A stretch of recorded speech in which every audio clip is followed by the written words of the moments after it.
Alright, I just want to take a second and talk about this Marvel's 20 gauge shotgun press. So very similar to a Mac 650 Junior, but also a little remnant of maybe a Lee loader. Got a little bit of both in there. But I cannot for the life of me figure out exactly how to use it. So I want to talk about what I got with it, what I'm 99% sure is missing.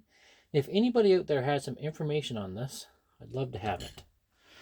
So you can see it operates just like a Lee, or just like a Mac. It did come with a grip, but it shattered in shipping, so it's very old. I know for a fact that this drop tube isn't in place. That's not a big deal. And I've got the tubes. But let's talk about the dies. So I got two of these little freehand wad guides. Only need one. Same thing with these. Now I'm not sure what to call these. I'm just going to call them collars. Again, only really need one. So, like a Mac, it has very similar dies, and you kind of work clockwise around it to an extent. The big difference here is the removing the case from the sizing die. So in the pictures, I seen this.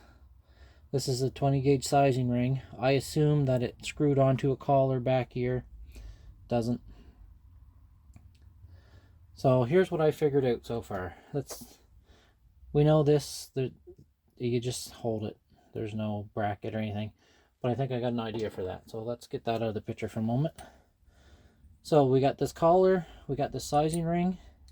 It fits on there. And we got this little spot back here. They both fit in it. And this is the priming die, base, whatever you call it. Looks identical pretty well to a Mac 650. Does not fit in there. That's the only hole that goes in. So here's what I think happens. Oh, one more thing. The top half of this fits into the crimping die. And you can see a spring on the crimping die. So what I'm suspecting happens here is when you go in here and you bottom out, this shoves up and reveals the little plunger that holds your fingers down. So in order for this to work, let me grab a 20 gauge awl.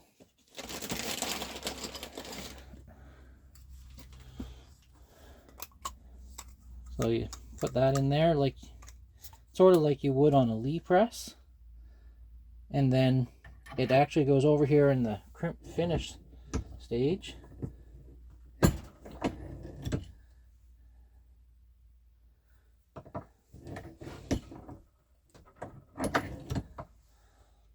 Now from there we go, there's two center sections, the rear center section, and here's where I'm having issues.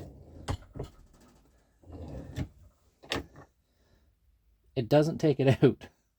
So I'm thinking maybe I'm missing a piece on that. But, oh, where'd it go? For this demonstration, I'm just going to drop a spacer inside of there just to get it out. If anybody knows what I'm doing wrong here, let me know. Alright.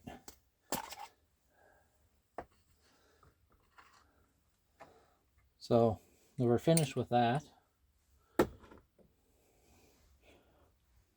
So it looks like we use this section, rear center, and then we go over to where you would start on a Mac press. Deprime. I got to, there's no centering spot for that primer. If I can get that apart, I will fix that on the lathe. And you just go around like you would on a 650 Junior. Excuse me. It takes Mac charge bars. Now here you have to,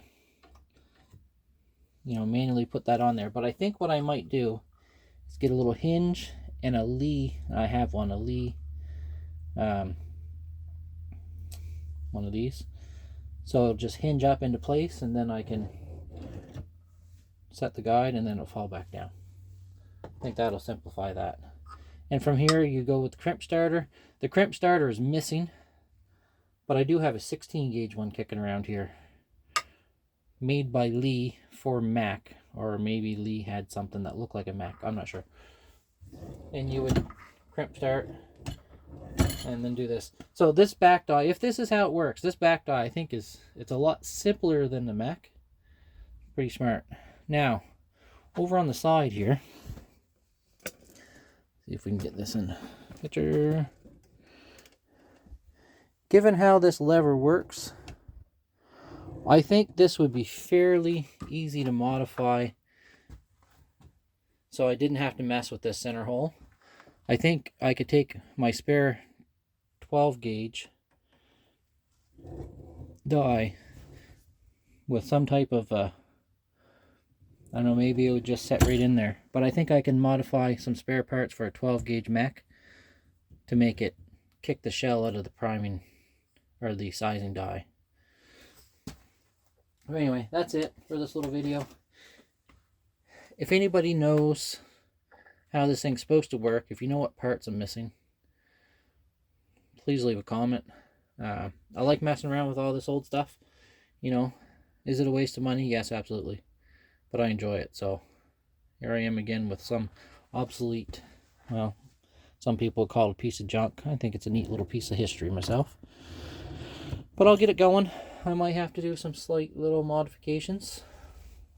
I'll try not to modify anything too much, but I'm going to try and get it to work just like a Mac. Thanks for watching, guys, and we'll see you next time.